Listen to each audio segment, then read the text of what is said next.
좌장이신 한남대학교 강인호 교수님께서 진행해 주시겠습니다. 박수로 맞이하여 주시기 바랍니다. 그럼 강인호 교수님 부탁드리겠습니다. 저희가 2시부터 세 분의 발제자의 발제를 들었고요. 오늘 6분의 토론자가 오늘 토론을 진행하는 걸로 계획이 잡혀 있었는데, 이강민 국가학생센터 센터장께서 개인 시상이기 때문에 오늘 참석을 못하겠습니다. 그래서 5분의 토론자가 나오셨고요. 우선 토론 시작하기 전에 5분의 토론자를 제가 소개해드리겠습니다. 우선 저희 팜플렛에 적혀있는 순서대로 말씀드리겠습니다. 이 팜플렛에 있는 이게 아마 김용미 교수님이시네요. 우선 김용미 대표를 소개해드리겠습니다. 김용미 대표께서는 금성건축사사무소 대표이사 재직하고 계시고, 잘 아시는 것처럼 이 금성건축사사무소는 전통 한옥의 설계를 전문적으로, 그리고 현대건축도 많이 하는 사무소입니다만, 그래서 한옥과 현대건축을 아우르는 그런 전문가라고 할 수 있습니다. 윤선도 박물관, 남산과학관, 그리고 한국건축문화 대상의 대통령상 수상 등을 가지고 있습니다. 다음은 김재환 팀장님을 소개해드리겠습니다.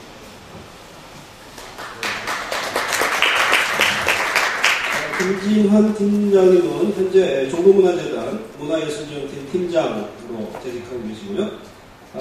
무교원, 초문학도서관 등 종로 소속의 한국문화시설을 다수 운영, 총괄하는 일을 하고 있습니다.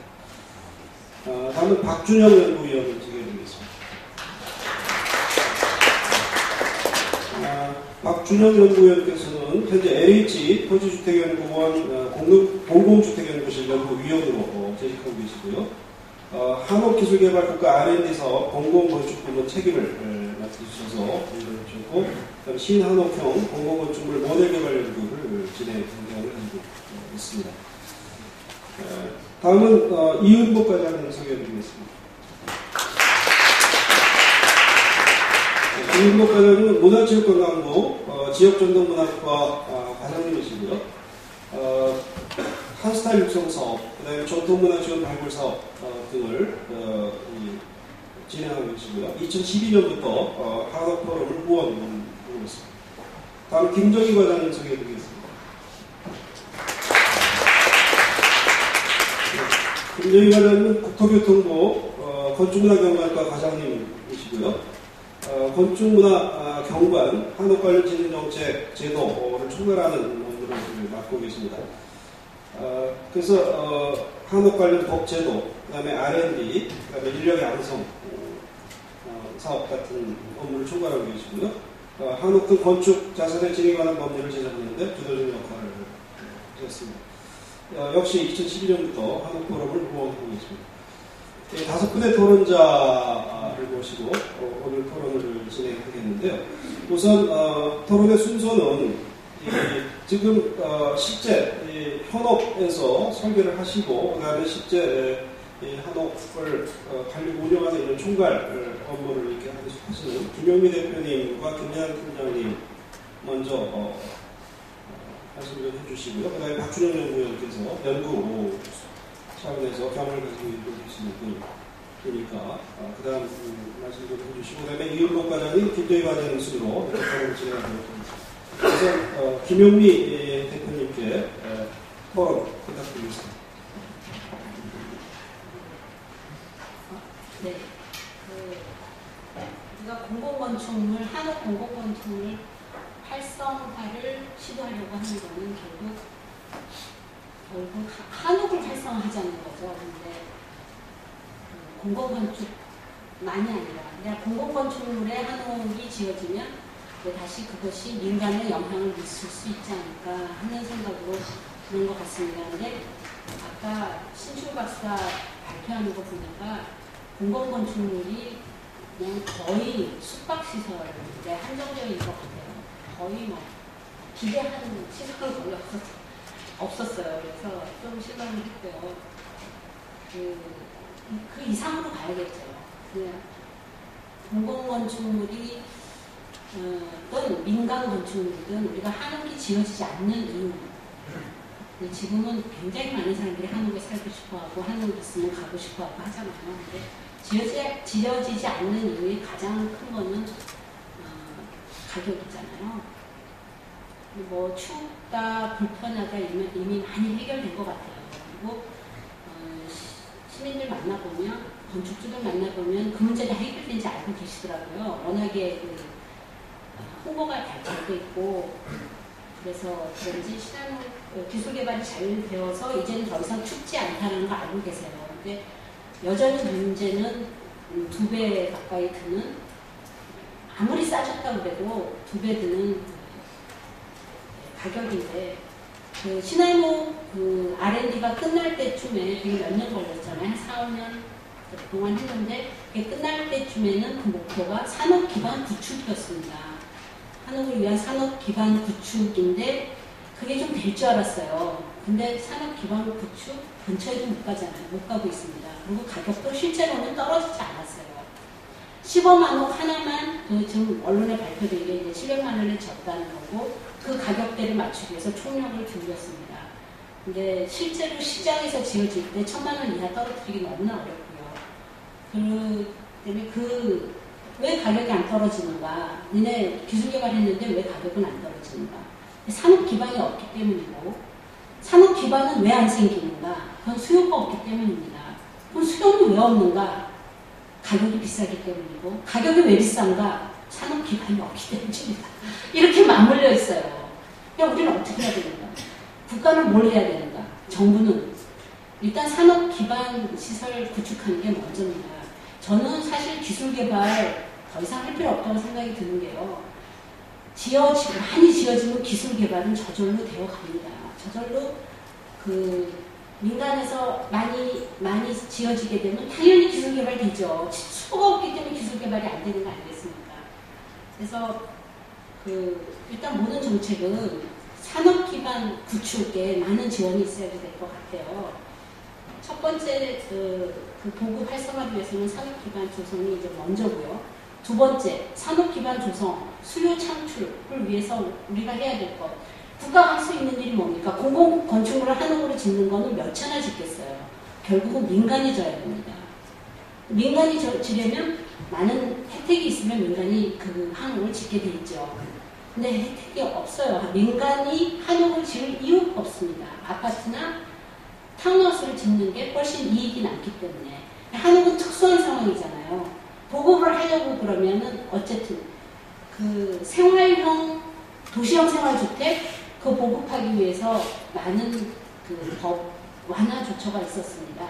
그러니까 주차 시설을 더 적게 해준다든가 용적률을 뭐 어떻게 해준다든가 세대수를 늘려준다든가 세대수 그거 없이 사업 승인 없이 세대수를 늘려준다든가 이런 식의 도시형 생활주택을 보급하기 위해서 국토부에서 상당히 많은 법을 완화를 했어요. 규제 완화를 했죠. 그렇다면 한옥도 그런 조처가 있어야 됩니다. 그런 완화가 뭔가 혜택이 있어야 민간에서 한옥을 짓기 시작할 겁니다. 이익이 남아야 되니까. 근데 이제 또 그런 걸 다 알고 계셔요. 근데 왜 안 될까? 국토부에서는 저소득층이나 대부분의 국민이 즐길 수 있는 거를 해야 되는데 이거는 특수한 계층만이 좋아하는 거기 때문에 한옥을 지원할 수가 없다. 이게 이제 가장 큰 걸림돌이더라고요. 지금도 아마 마찬가지일 거예요. 한옥을 지원하는 건 이건 비싼 사람이 사는 건데 왜 우리가 국가에서 그걸 나서서 해줘야 될까? 이런 얘기를 하세요. 그렇기 때문에 항상 공공 영역에서는 한옥을 할 수 있지만 민간에서 하기가 참 어려운 거죠. 그러니까 공공에서는 좀 비싸도 지을 수 있지만 개인이 소유하는 집에 개인이 소유하는 건물에 국가가 지원할 수가 없다는 건데 그 한옥을 이런 시점에서 바라봤으면 좋겠어요. 국토 치유 프로젝트다. 우리 국토가 정체성을 잃고 정말 보기 자랑할 거리가 없는 공간에 국토로 자꾸 변해가는데 지금 지금은 너무나 더 나빠질 수 없을 정도로 국토가 정말 자랑할 게 없을 정도로 변해가는데 그거를 치유한다는 생각으로 접근하는 그 경관 자체가 공공성을 갖는 거니까 그런 측면에서 접근을 좀 해줘서 그 한옥을 공공재로 비록 민간이 소유한다 하더라도 공공재로 좀 봐줬으면 좋겠다는 거고요. 그 민간이 움직일 수 있게 해야 된다고 말씀드렸는데 민간이 움직이게 하려면은 이제 일종의 1가구 2주택이면 세금을 먹이는데 1가구 2주택에 하나가 한옥일 때는 그 과징 뭐죠? 중과세가 없대든가. 그 다음에 그 한옥으로 주면 용적률을 못 참아 먹잖아요. 그럼 그 용적률에 대한 혜택을 뭐 어떤 식으로라도 보상이 된다든가 아니면 택지를 좀 더 싸게 공급한다든가 뭐 이런 식의 좀 공공적으로 노력이 있어야 될 것 같습니다. 그러니까 은평 한옥이 처음에는 안 팔리다가 결국은 순식간에 다 팔려버렸거든요. 그러니까 그 은평 한옥에 대한 사람들의 기대치가 있어요. 그것도 이제 좀 싸게 팔아서 그런 것도 있었겠지만 그래서 실제적으로 현실적으로 어떻게 활성화를 시키고 보급할 수 있는지 법적으로 그런 법적인 지원과 산업 기반 구축의 지원 이 관점에서 좀 많이 노력을 해줬으면 좋겠다는 생각을 합니다.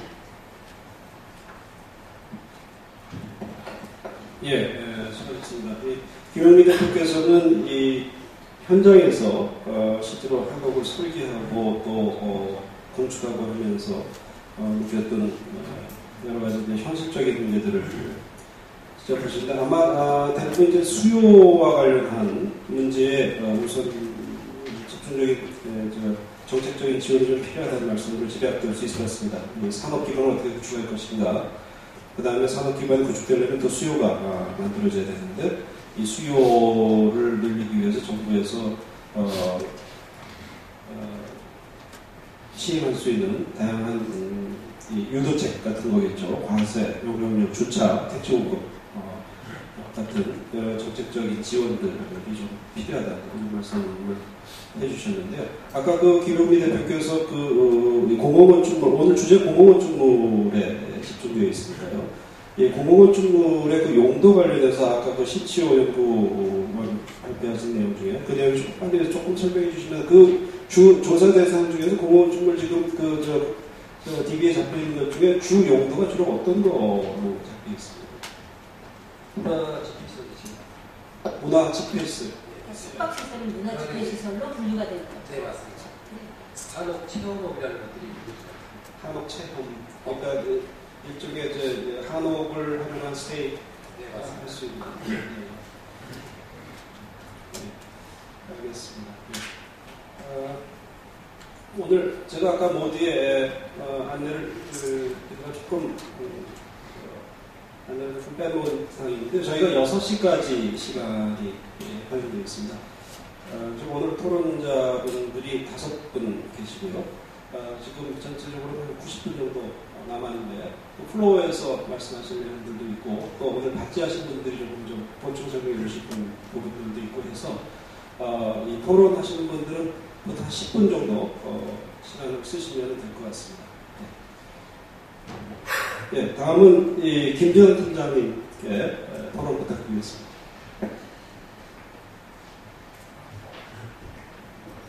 저희는 이제 종로문화재단에서 공공건축물을 한옥 건축물을 2개 정도 지금 관리를 하고 있고요.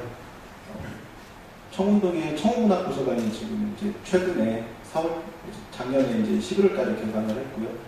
무경원이 이제 작년 3월에 개관을 해서 저희들이 운영 중에 있습니다.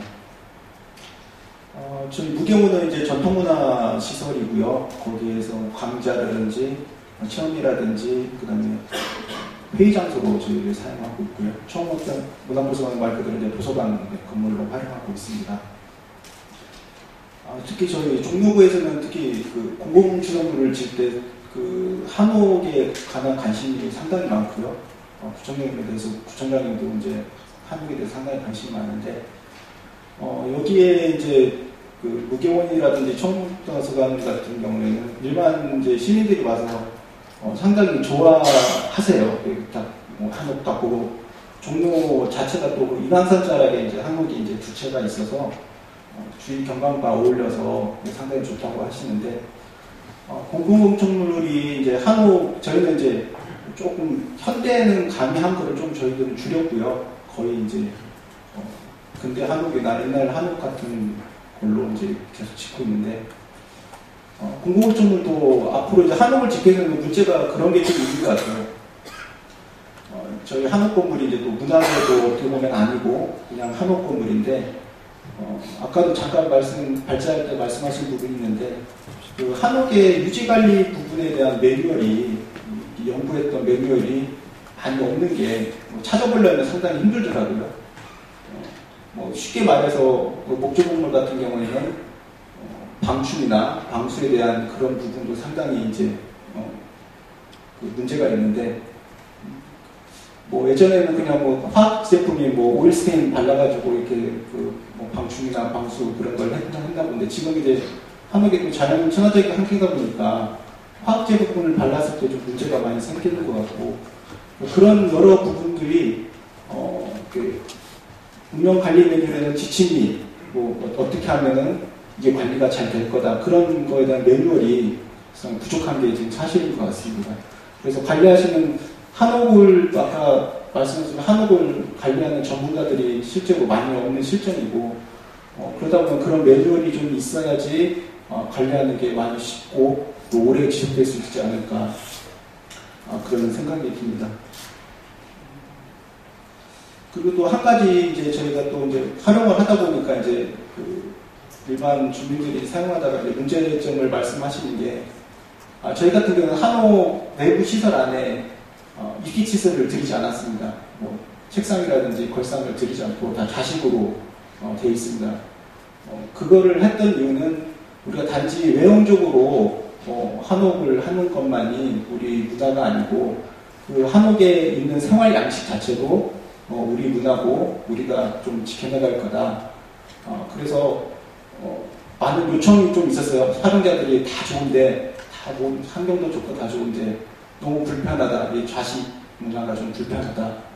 그런 부분이 있긴 있었지만 그래도 한옥이라 그러면 한옥 자체 기와 올리고 목조를 했다고 해서 한옥이 아니고 생활 양식 자체도 같이 해야지 한옥이 아닐까 하는 물론 이제 지금 이제 현대화 됐는데 아무래도 지금하고 좀 접목을 시켜야지 않나 이제 그런 의견도 많이 있는데 아직까지는 저희들은 이제 생활 문화도 생활 양식 자체도 한국이 가진 생활 양식을 그대로 해야 된다 그래서 자신 문화를 지금 유지를 하고 있습니다. 그러니까 저희는 이제 종로와 원래 이제 한옥이 이제 되게 많다 보니까 그 재발을 하는 과정에서 한옥 자재들이나 그런 게 이제 많이 버려지는 실정인데 이제 얼마 전에 저희들이 한옥 재활용 할 수 있는 이제 센터를 이제 종로구에서 만들었습니다. 그래서 다른 사람들이 한옥을 질 때 활용할 수 있도록 한옥 그 자재 은행을 만들어가지고 운영 중에 있습니다.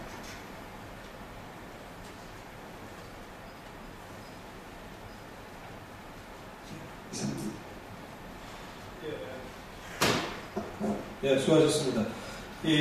지금 한옥으로 되어 있는 이 총문학도서관하고 무게물, 이 두 개를 좀 운영하시면서 가장 운영하시면서 가장 직접적으로 부딪히는 문제는 유지관리 문제인 것 같습니다. 이 유지관리에 관한 매뉴얼 같은 거 주셨으면 좋겠다. 아까 시민연구원께서 발표하실 때도 그 얘기가 있습니다. 그 다음에 한옥재활센터, 이건 종로구에서 저요? 네. 네. 이거는 아까 조호균 대표께서 말씀하신 내용들 신축하는 거, 그 다음에 이제 폐가 한옥을 재활용하는 이상준 대표께서 내용 이런 것들하고 연결해서 정책적으로 조금 더 신축할 수 있을 가능성을 좀 모색해보고 있고 이따 특히 이상준 대표께서는 이거 관련해서 조금 좀 코멘트를 해주시면 그런 것 같습니다. 그 다음에는 아까 지금 김용미 대표께서 이 가격 문제를, 그리고 한옥 이야기는 항상 이제 이 가격 때문에 사실은 상당히 어려움이 있고 가격을 이렇게 나눠지기가 상당히 쉽지 않은 게 현실인데요. 지금 국가 R&D 사업 하면서 박준희 연구위원께서 이제 한국기술개발 국가 R&D 사업 참여하셨고, 그다음에 신한옥형 공원축로 모델 개발 연구에도 참여를 하셨는데, 그 과정에서 왜 값을 못 내리셨는지, 그다음에 구체적으로 이 관련해서 공공건축물에 대한 보급에 관한 문제도 있지만, 또 이제 가격에 관한 문제들, 제가 얘기 듣기로는 전라남도 같은 데에서 뭐 열심히 하면서 한옥 부재를 규격화하고 모듈화하고 그러면은 뭐 500만 원 정도까지도 내릴 수 있다, 이런 주장을 하시는 분들 얘기도 듣긴 했는데 아직까지 잘 가시적인 성과가 있는 것 같지는 않고요. 그 관련해서 조금 이야기를 좀 해주시면 좋겠습니다. 장시간에 이렇게 많은 분들이 계셔서 감사합니다. 일단 세 분의 귀한 자리도 보고요. 토론자지만 사실 배운다는 입장에서 말씀드리고, 그리고 이제 저희가 옛날에 건축을 할 때 제가 건축 이런 거다 이렇게 알려주시는 분이 있는데 그분이 저한테 이거 한 말을 꼭 해달라고 그것부터 얘기하고 있습니다. 말을 쓸 때 이제 저희가 이제 어느 분을 뵐 때 협회라는 말을 자꾸 이제 쓰시더라고요. 근데 협회를 아시는 분은 다 일본 말이에요. 또 저도 이제 계속 자문에 이런 거 하면서 천정 뭐 이런 얘기 할 때는 천장이라고 써 이렇게 얘기했는데 혹시 저도 일본어라는 단어를 쓰지 않을까 염려되지만 저희가 일단 한옥을 한다고 하니까 그런 쪽에서는 좀 새롭게 했으면 좋겠다는 얘기를 전해드리고 싶습니다. 일단 세 분의 얘기를 제가 좀 들었습니다. 그거를 10분이니까 제한된 시간에 딸랑딸랑 제 경험을 이렇게 묻혀서 보면 공공건축물에서 한옥의 가능성을 보단하고 했던 조경 소장님에 대한 상당히 감명이 깊었습니다. 그리고 사람을 유인하는 공간이라는 말이 상당히 가슴에 와닿고. 근데 이제 예산이라는 것이 있고, 법 제도가 있고, 여러 가지 있습니다. 아시는 분은 아시지만 지금 현재 일반 한옥과 달리 공공건축물 같은 경우는 전제가 안전이 우선이 돼야 됩니다. 근데 이게 내진에 대한 설계가 거의 전무합니다. 그리고 주구조가 목재로 갔을 때는 거기에 구조 설계 자체가 지금 거의 불가능한 거죠. 그래서 이제 일본 같은 경우도 이제 일본의 전통 건축의 경우에는 이제 내진 구조를 안 하고 대신 여러 가지 보강지를 하는 과정을 알고 있고, 근데 저도 이제 쪽에 개발을 지금 진행하고 있고요. 그래서 그런 쪽에서 볼 때는 여러 가지 시도들이 지금 현재 당선자로 됐던 그런 작품들에 대해서 제가 뭐라고 얘기할 수는 없지만, 저희 연구진들한테 제가 5가지 작품을 갖고 한번 담론을 해봤었습니다. 제가 연구하려는 거가 어디 방향으로 가야 될지는 이제 지금 답은 스스로 구했고, 그런 쪽에 대한 얘기들이 그런 감명이 깊었습니다. 단 좀 염려가 되는 게 이제 한옥을 진짜로 어떻게 한옥을 할 거냐가 봅니다. 여기 여러분이 계시면 한옥 선물을 돌리면 한옥이 뭡니까라고 하면 여러분의 생각이 다 다를 겁니다. 저는 도시형 한옥, 지금 소위 얘기해서 서울 한옥에서 태어나고 서울 한옥에서 자랐고요. 실제 제가 리모델링을 해서 이제 부엌도 없애고 양옥으로 이렇게 바꾸는 그런 것들을 해봤는데 여러 가지 이제 경험에 따라 다를 거라고 봅니다. 근데 이제 제가 좀 제안을 드리고 싶은 거는 이 건물이 이제 고층화되다 보면은 쉽게 얘기하면 공공성이 있으니까 일단 재질이나 이런 것들은 제한적으로 어떻든 지금 현재 국법으로서는 아까 적용했던 그런 방법들이 가장 지금 현재 일반적으로 사용이 되지만 예를 들어 난방물에 대한 부분이 있습니다. 지금 예를 들어 겨울에는 고드름이 열릴 거고요. 여름에는 태풍이 올 때 지붕이 날아갈 겁니다. 그랬을 때 안전사고에 대한 부분들이 거의 전무할 것 같습니다. 그러니까 그런 부분들이 또 기후변화가 되니까 과거에 물매장부터 경사하고 지금 많이 달라졌습니다. 경사가 달라졌다는 것은 한국에 우리가 갖고 있던 원래 이미지하고 약간의 좀 다른 부분이 있을 겁니다. 그런 부분에 대해서 지금 사실 저는 고민하고 있고요.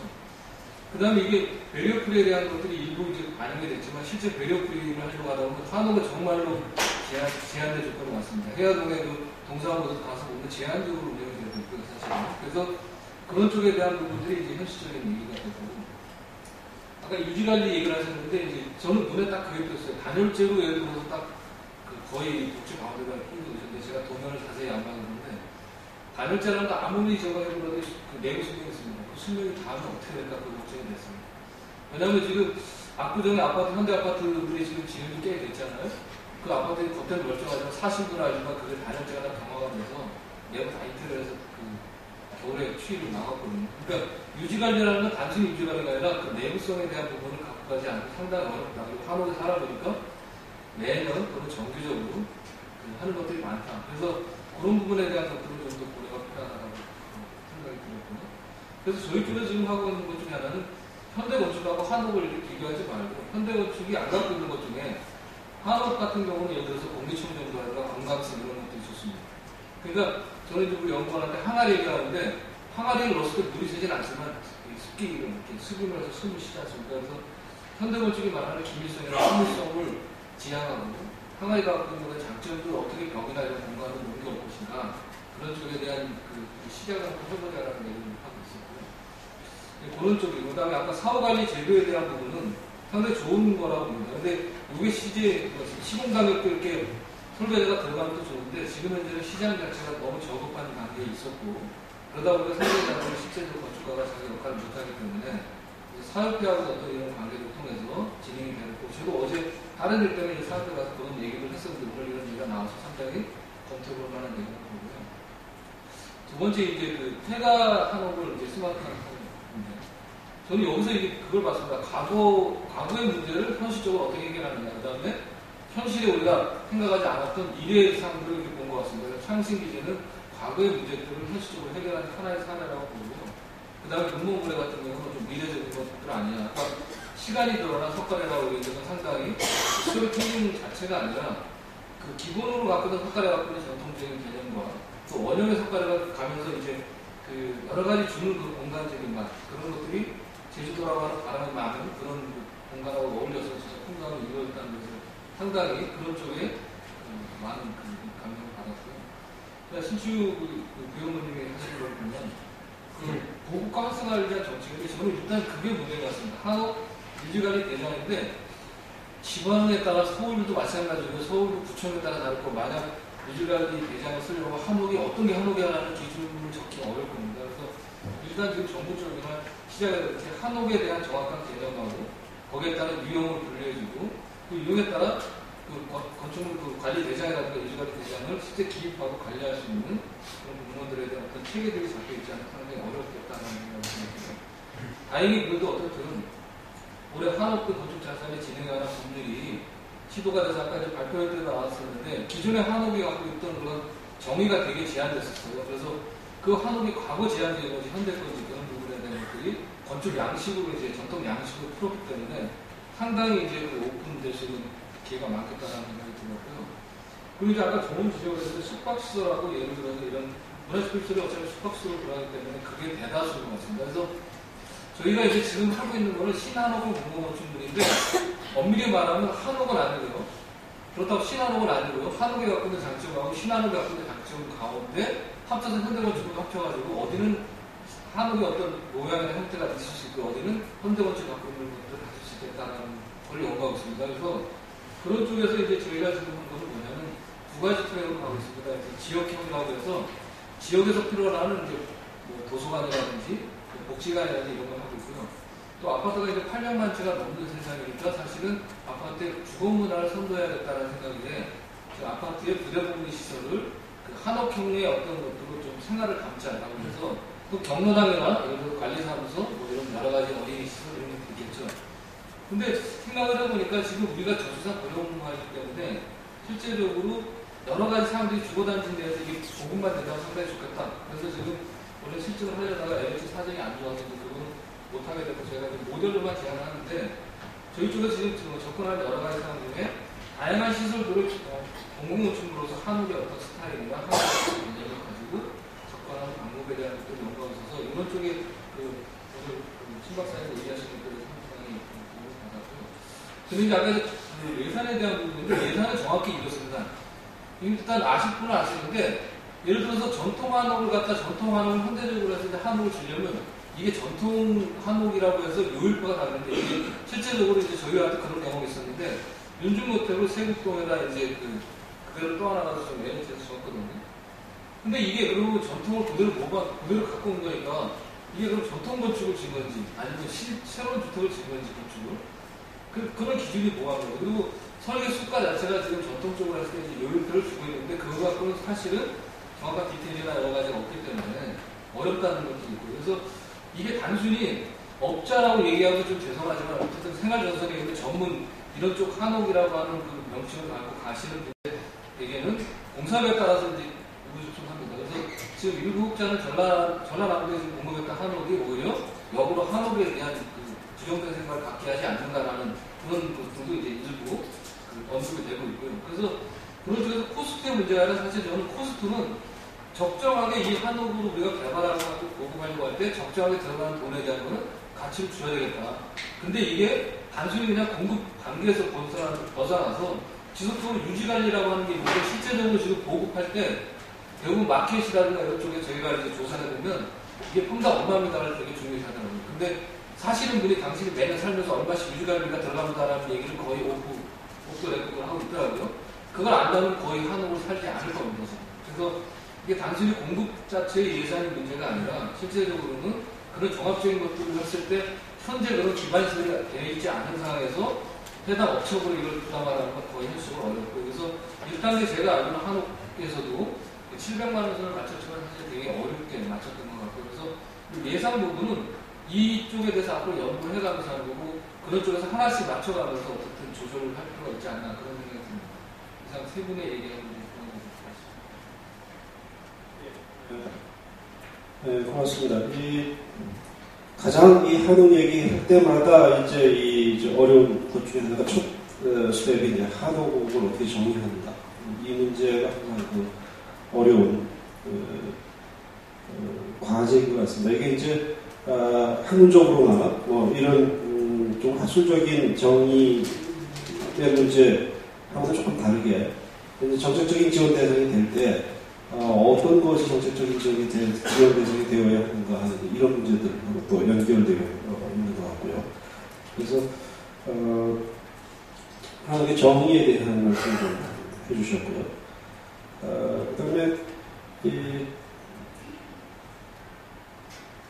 이 코스트 문제 관련해가지고는 이 코스트 관련해서 이것이 실제로 들어가는 비용의 문제보다도 나중에 유지관리 뭐 이런 것들 하면 이쪽 토탈 코스트 같은 개념으로 이 얘기를 조금 좀 이해할 필요가 있지 않는가 하는 그런 말씀 하셨습니다. 근데 어쨌든 지금 이 비용의 문제가 결국 아까 김홍미 대표께서 말씀하신 것처럼 이 보급을 또는 이 확산을 어렵게 만드는 굉장히 중요한 요인 중에 하나인 것만은 분명한 것인 것 같고요. 그래서 그 관련해가지고는 나중에 저희들이 조금 더 논의를 좀 진행해 보도록 이렇게 하겠습니다. 다음은 한옥 관련해가지고는 뭐 두 주요 부처가 있죠. 문화체육관광부하고 국토교통부 이제 접근의 방식이 서로 조금 다른 특성들을 가지고 있고 두 부처의 접근이 다 필요하다고 생각이 드는데요. 문화체육관광부의 이윤목 관장께서 오늘 발제 내용에 대해서 토론해 주시면 고맙겠습니다. 네, 저희가 지역 전통문화권인데요. 그래서 한옥뿐만 아니라 한지나 한복 이런 것들을 전반적으로 지원하는 업무를 하고 있는데 전통 분야가 대체로 갖고 있는 문제들이 비슷한 것 같아요. 이제 어디까지가 정말 그 한복이냐, 어디까지가 한복이냐 이제 그 문제가 되게 중요한 것 같고 아까 8% 정도를 한복을 쓰셨다고 하셨는데 그게 한복인가, 한복인가, 한복도 마찬가지고 이 디자인이 정말 한복인가 이제 그런 질문들을 저희가 계속 하고 있고요. 근데 그런 게 첫 번째 문제고, 두 번째 문제는 이제 현대화되다 보니까 사람들 생활에서, 일상생활에서 그걸 쓰기가 굉장히 어렵죠. 한지도 마찬가지고. 그러면 이제 이것들을 해결하기 위해서 결국은 공공소비를 할 수밖에 없는 상황이 되는데, 한복도 어떤 의식이라든지 이런 데서 정부에서 좀 써줘야 되는 상황이 되고, 한지도 일반적으로 시민들이 쓸 수는 없고, 저희가 보존용지라든지 이런 쪽으로 많이 하게 되고, 그리고 한옥도 마찬가지로 그런 의미에서 아마 공공건축물이 주제가 됐다고 생각이 듭니다. 그래서 저희 쪽에서는 주로 하는 게 이제 구조나 이런 기술 부분을 국토부에서 하고 있지만, 저희는 어떤 것이 가장 한옥적인 요소인가, 무엇을 봤을 때 이게 한옥이라고 생각을 하는가, 이게 한옥적 디자인이 어떤 것인가라는 좀 연구들을 많이 하고 있어서요. 저희들이 그런 디자인 매뉴얼도 개발하고 또 어떤 공간을 시범적으로 좀 한옥적으로 느낄 수 있는 공간들을 만드는 사업들을 지금 계속 하고 있습니다. 그래서 아까 말씀드린 대로 공공 공간이 굉장히 중요하기 때문에 어떤 동사무소라든지 복지시설이라든지 보건소라든지 이런 것들을 좀 한국적 공간을 만들어주면 사람들이 와서 보고 그것을 가지고 이제 개인적으로도 좀 일반 집이나 이런 곳에서 쓸 수 있는 어떤 확산의 기대가 되지 않을까 하는 방향에서 정책을 하고 있고요. 아까 한옥 말씀하시면서 이제 공공적인 게 또 숙박업이나 문화시설 쪽에 있다고 이제 말씀 많이 하셨는데, 이제 저희는 아무래도 문화 공간을 만들다 보니까 특별한 경험, 그리고 특별한 어떤 문화 체험을 하다 보면 이제 일반적인 어떤 그 건물이나 이런 것보다는 한옥이라든지 좀 새로운 디자인 요소들이 들어가는 게 많이 있습니다. 그래서 아까 제이클의 이상국 대표가 말씀하신 그걸 보니 저희가 이제 한옥 프로젝트라기보다는 저희가 문화부에서 굉장히 많이 하고 있는 대학 공간을 만드는 프로젝트하고 굉장히 많이 닮아있다는 생각이 들었어요. 그래서 저희가 하고 있는 사업들 중에서는 이제 한옥을 접근하는 것이 아니라 공간을 많이 접근을 하는데요. 폐산업단지라든지 또 지역의 굉장히 낙후한 지역이라든지 이런 것들을 문화공간으로 새로 만드는 작업들을 하는데 그 작업과 이 한옥과 어떤 맞닿을 수 있는 그런 접점을 제가 본 것 같고요. 저는 그걸 한옥 작업이라고 생각을 해본 적은 없고 문화 작업, 문화 공간을 만들고 마주친 공간을 만들고 커뮤니티 공간을 만드는 그런 작업들을 많이 했는데 거기서 또 어떤 한옥의 새로운 방향을 만들 수 있는 그런 가능성을 좀 본 것 같습니다. 그래서 저희 계속해서 이제 각 지역들을 이제 활용하고 지역의 문화 자산들을 활용하고 하면서 이제 문화시설을 많이 바꾸는 사업들을 하고 있는데 이럴 때 기존의 어떤 새로운 현대적 건축뿐만 아니라 그 한옥 시설이라든지 한옥의 요소들을 계속 활용하는 작업들을 계속 해나갈 것 같고요. 그래서 어떤 한옥의 요소와 문화적 공간의 요소는 계속 좀 맞닿아갈 것 같습니다. 그리고 문화부에서 하고 있는 사업 중에 좀 신한옥이나 새로 개발하는 사업은 아닌데 고택이라든지 서원이라든지 학교 같은 것들을 이제 지키는 것도 중요하지만 거기서 사람들이 문화적 경험을 얻는 것도 굉장히 중요시 여기기 때문에 서원과 학교에서 교육 프로그램을 하고 또 숙박 프로그램을 하고 또 체험업을 하는 그런 사업들도 계속 진행하고 있습니다. 예, 맞습니다. 아까 지금 말씀하신 것처럼 공공소비가 사실은 아까 이제 김은미 대표께서는 민간 공공소비 해봐야 뭐 얼마나 되겠나 이제 민간에서 시장이 활성화되고 이것이 확산되어야 주로 이제 이게 공공 건축물에서의 한옥 적용도 훨씬 늘어나는 이 두 가지 축이 되겠죠. 근데 공공 건축물에서의 한옥 이야기를 꺼내는 것은 이게 잘 안 될 때 공공에서 먼저 견인해주는 역할을 먼저 하는 게 굉장히 중요한 문제니까요. 그래서 공공에서 이것을 어떻게 소비를 늘리고 민간을 어떻게 견인해 줄 건가 하는 이 문제가 사실은 정부에서 해야 될 중요한 몫인 것 같고요. 그런 측면에서 이 건물도 중요하지만 각종 공공 공간들을 한옥인가 아닌가 하는 이런 것보다도 한 스타일, 그러니까 한옥 쪽에서 우리 전통 문화를 어떻게 집어넣을 건가 하는 이런 문제가 포괄적으로 이건 뭐 문화체육관광부의 특성상 그렇게 이루어지라고 생각하는데 아까 말씀하신 것처럼 이 공간 만들기하고 그 다음에 한옥 이 두 개를 그래서 기존에 있는 건물들을 리모델링하고 그것을 다시 재활용해서 쓰고 하는 거하고 한 스타일하고를 접목해서 하는 것도 굉장히 중요한 그 전적적인 과제를 한번 좀 상세히 봉직하다 하는 말씀을 하셨고 저도 아까 그 발제를 들으면서 그런 생각을 좀 했는데요. 그런 쪽에서 조금 더 아까 이런 발제하셨으니까 발제자께서도 그런 쪽에서 좀 나중에 좀 말씀 좀 해주시면 고맙겠습니다. 이제 마지막으로는 오늘 토론자 분께는 김정희 과장님이 이제 국토교통부에서의 관련 정책이나 제도를 총괄하고 계시기 때문에 사실은 이게 국토부의 일인지였든지 모르겠습니다만은 사실 공공건축물이라고 하면 언뜻 떠오르는 것은 뭐 문화시설 같은 것들도 있겠습니다만은 해화동 동사무소처럼 어떤 그 행정청사 같은 이런 것들을 좀 적극적으로 사용하고 이런 것들을 이렇게 또 떠올리게 되는데요. 이게 사실은 청사는 또 이 안행부하고도 관련이 있는 문제이기도 하고 그래서 여러 부처에 이렇게 걸려있는 문제이긴 한데 그런 것들을 포함해서 국토부에서 이제 진행하고 있는 내용들과 또 공공건축물의 이제 한옥을 조금 확산하는 이런 거 관련해가지고 좀 정책도 좀 소개해 주시고 또 앞으로 오늘 그 발제한 내용에 대한 또 의견도 좀 말씀해 주시면 고맙겠습니다. 예, 제가 오늘 아까 일단 발제 오늘 주제 발표 세 분 다 되게 저희한테는 흥미진진한 주제였고요. 그래서 그 발제 하신 분들에 대해서 저희가 느낀 점이라든지 저희가 앞으로 이런 걸 하고 있다는 것들을 좀 말씀을 드리고요. 그리고 두 번째로 아까 토론자분들 중에서 저희 이제 필요성을 얘기하신 부분들에 대해서 정책적으로 저희가 이런 걸 하고 있습니다라고 해서 좀 대답을 드리도록 하겠습니다. 첫 번째 발표를 해주신 조옥균 소장님께서 공공건축에서 한옥의 가능성을 보자라고 해주셨는데요.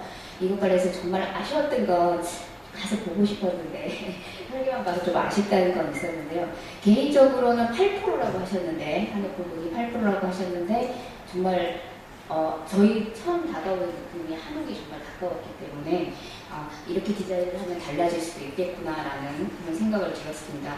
그리고 그때 말씀하시는 것들 중에 이제 아쉬운 점들이 이제 한옥인데 공공건축 시설 기준을 만족시키기가 너무 어려웠다. 특히 에너지 부분이 그랬다라고 많이 말씀을 하셨는데 저희도 사실 그 부분에 대해서는 어느 부분 동의하는 부분이 있고요. 그래서 저희 아까 계속 말씀을 드렸던 이제 한옥 등 건축 자산의 진흥에 관한 법률에 대해서 시행령이나 이런 데서 녹색 에너지 관련해서 있어서는 한옥의 관련 기준을 완화하려 적용할 수 있게 근거를 두었습니다. 근데 아직 그 작업이 이제 시행령이 6월 4일날 시행이 됩니다. 그래서 아마 그 전에 하셨다가 나중에 이제 뭐 시설 변경해서 하시겠다는 분들도 계신데 설계 변경해서 하시겠다는 분들도 계신데 일단 그런 작업들이 진행되고 있다라는 걸 말씀을 드리고요.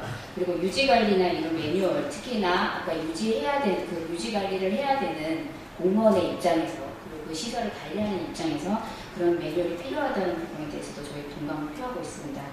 그리고 그것 관련해서는 저희랑 국가 한옥센터에서 그 부분을 연구를 계속하고 내년쯤에는 이제 좀 일반인들이 보실 수 있게 책자로 만들어서 배포할 계획을 갖고 있습니다. 그리고 두 번째 발제를 해주셨는데 이상목 대표님이 폐가한옥의 스마트한 활용이었는데요. 개인적으로 되게 감명 깊었고요.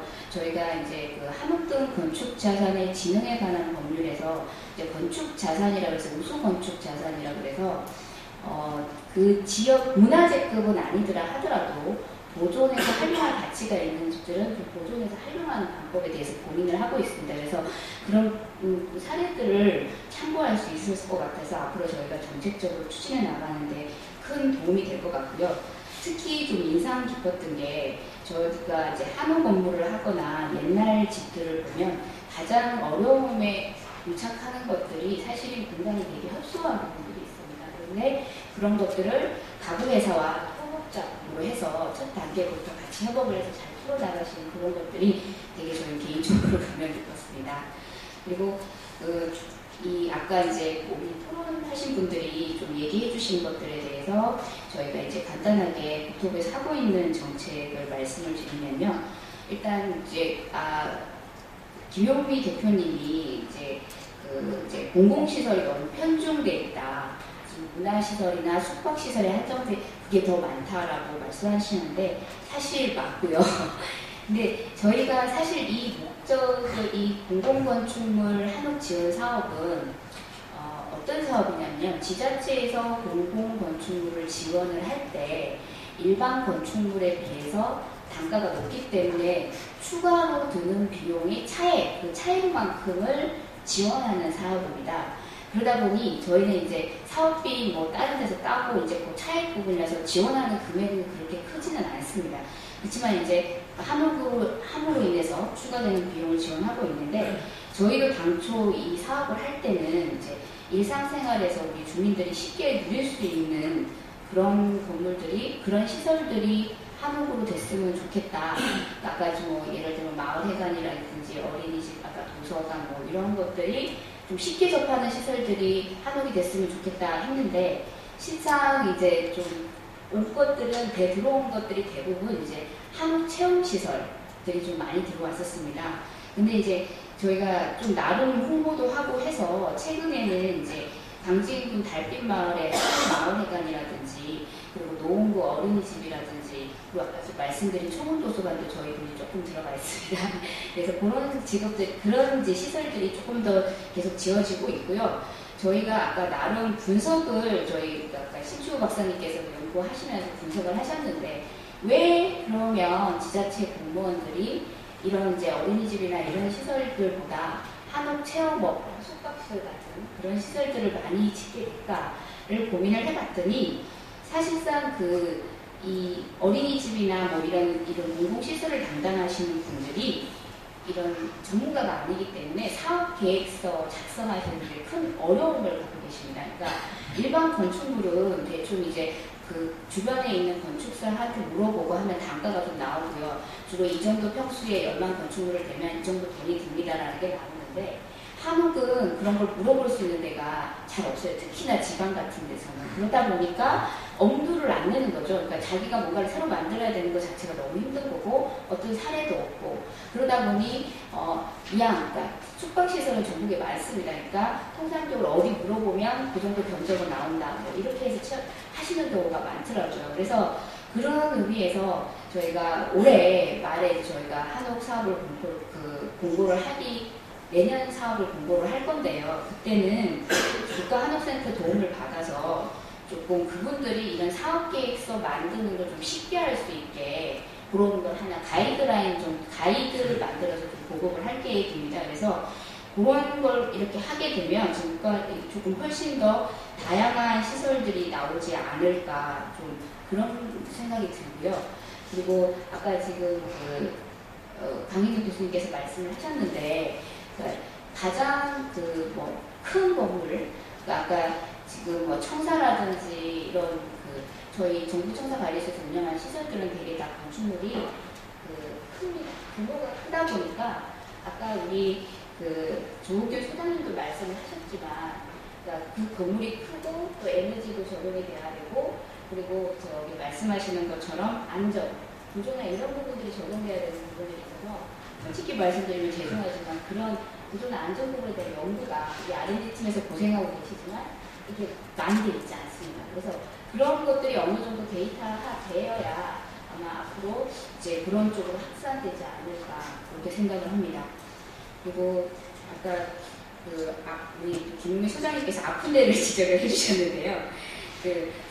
R&D 시작할 때 산업 기반 구축을 한다고 했는데 지나고 나서 보니 된 게 없었다.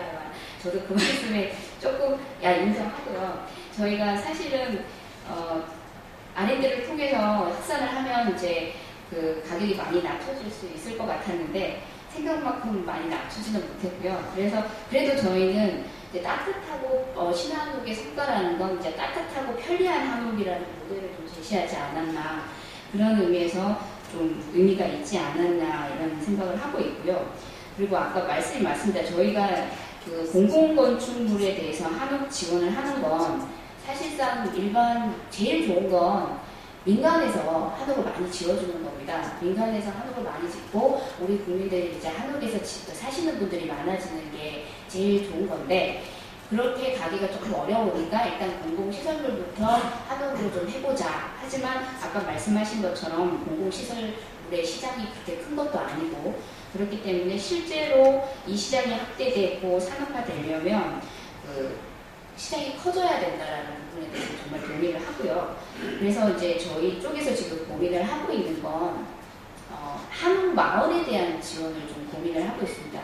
그러니까 개개인 아까 지금 말씀하신 국가주택 개개 한옥에 대해서 건설비 인프를 지원해준다든지 하는 것들은 지자체를 중심으로 일어나고 있고요. 그래서 국가 단위에서 그런 정책을 하는 것은 맞지 않다라는 주변에 기재부나 이런 관련 부처의 의견이 있어서 이제 그러니까 한옥이 한 20여 채 이상, 10여 채 이상이 되면 그 마을 그 자체가 우수한 아까 지금 말씀하신 힐링할 수 있는 정말 그런 경관이 될 수 있다고 경관을 할 수 있다고 생각합니다. 그래서 그런 한옥 마을에 대해서 어떤 기반 시설을 지원해주고 하는 부분에 대해서 저희가 검토를 하고 있고요.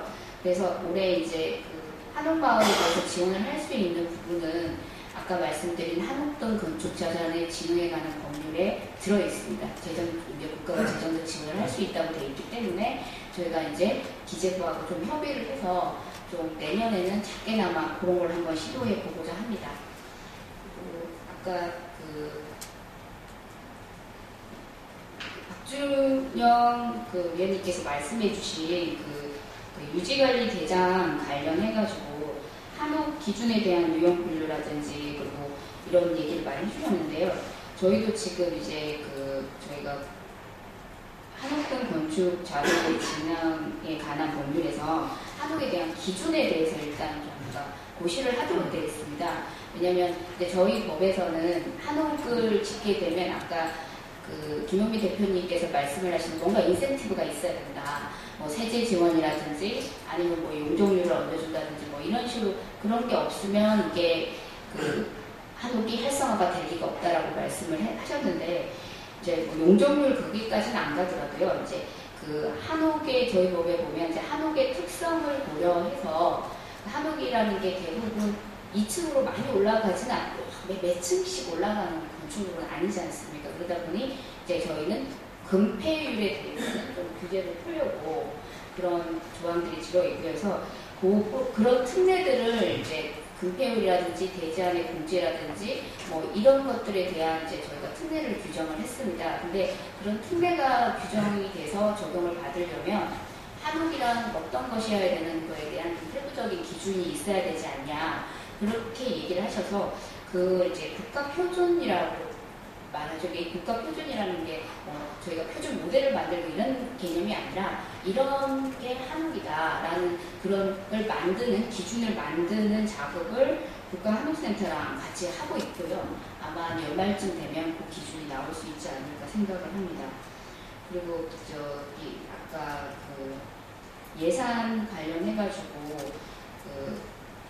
표준 이제 공공건축물 관련해서 전통 건축의 단가도 다르고 신한옥의 단가도 다르고 또 지금 뭐 문화재 같은 건 문화재 품셈이 있는데 그 문화재 품셈을 저희가 공공건축물을 하면서 단가로 적용하기는 또 좀 어렵고 그래서 이런 대가 기준이나 이런 거에 대한 연구가 있어야 되지 않나라는 얘기가 있어서 그 부분도 지금 당장은 지금 못하는데 이제 국가한옥센터랑 저희가 협의해서 좀 장기적인 연구 과제로 지금 하려고 하고 있고요.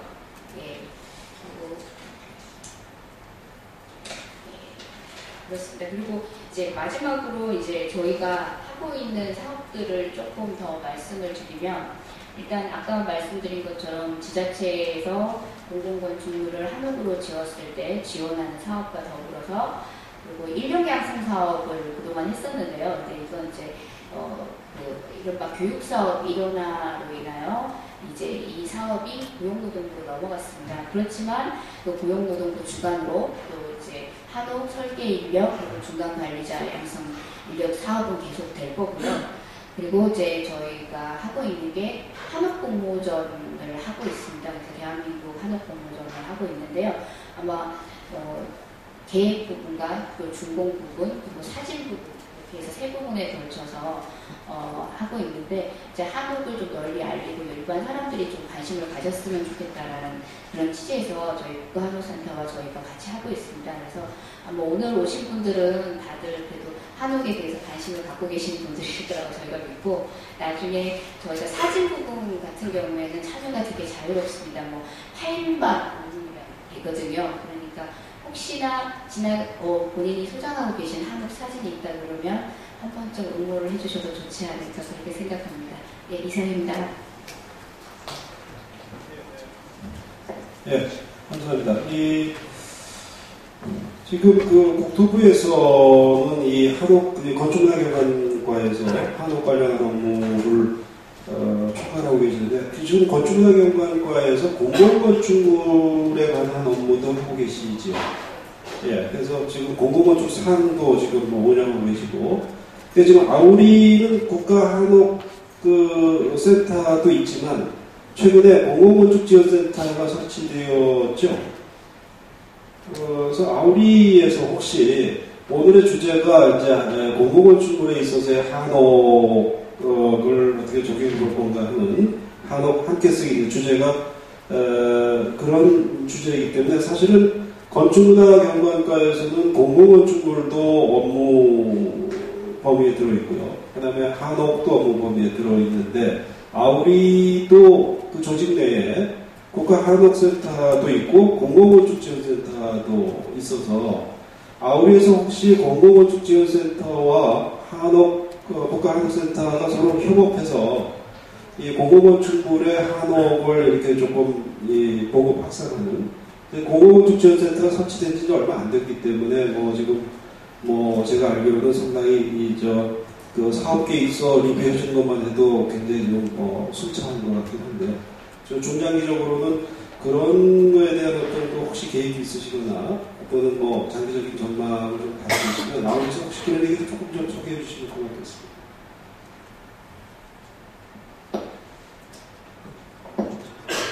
그러니까 요즘 공공건축지원센터가 지정을 받고 지금 운영을 하고 있습니다. 하고 있는데 결론적으로 말씀을 드리면은 저희가 리뷰를 해야 되는 대상들이 면적이나 그 금액에 있어서 일정 수준 이상한 것들만 저희가 하게 돼 있어가지고요. 지금 저희가 지금 오늘 발표하면서 말씀드린 한옥 공공건축물 같은 경우는 리뷰 대상에 빠지게 됩니다. 규모도 그보다 작고, 그다음에 면적도 그보다 작기 때문에. 이제 점차 나중에는 결국은 이제 그런 부분까지 다 포함이 되어야 될 거라고 생각을 하고 있고요. 같이 긴밀하게, 그러니까 한국 공공건축물 관련해서는 저희가 공공건축지원센터에 자료라든지 아니면 검토라든지 이런 걸 받으면서 같이 이제 코업을 하고 있습니다. 현재 상황에서는 소규모 금액들이 아직 기존 미달인 금액들이기 때문에 꼭 검토를 받을 필요가 없어서 아직까지 그런 관계로 올라온 건 없는 걸로 알고 있습니다.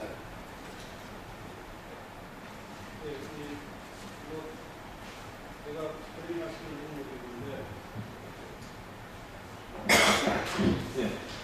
드리는 지금 공공건축지원센터에서 올해 같은 경우는 지금 2억 1천만 원이죠. 2억 1천만 원 이상의 소득인 경우, 공공건축물의 경우에는 지금 공공건축지원센터에 사업계획서를 리뷰를 받도록 지금 되어 있는데, 그거는 이제 통상적인 건축문화 서비스, 건축 서비스법에 근거해서 하고 있는 것이죠. 그것이 이제 통상적인 법령에 의한 업무라고 한다면, 공공건축지원센터에서 통상 업무 이외에 예를 들어서 어떤 정책 연구나 이런 거 관련해서 리뷰 대상이 아니라 할지라도 공공건축물과 국가한옥센터를 있으니까 국가한옥센터가 연동해서 공공건축물에서 한옥의 보고 확산을 위한 노력들을 어떻게 해볼 건가 하는 것들을 같이 이렇게 연동해서 연구해 보시는 것도 필요하지 않을까 하는 뜻에서 말씀을 좀 드렸습니다. 발제자 이야기를 들었고요. 토론자 5분의 말씀을 좀 들었는데, 제가 그러니까 토론하신 분들의 내용들을 조금 좀 가지고 발제하신 분들에게 좀 궁금한 점을 조금 여쭤보겠습니다. 우선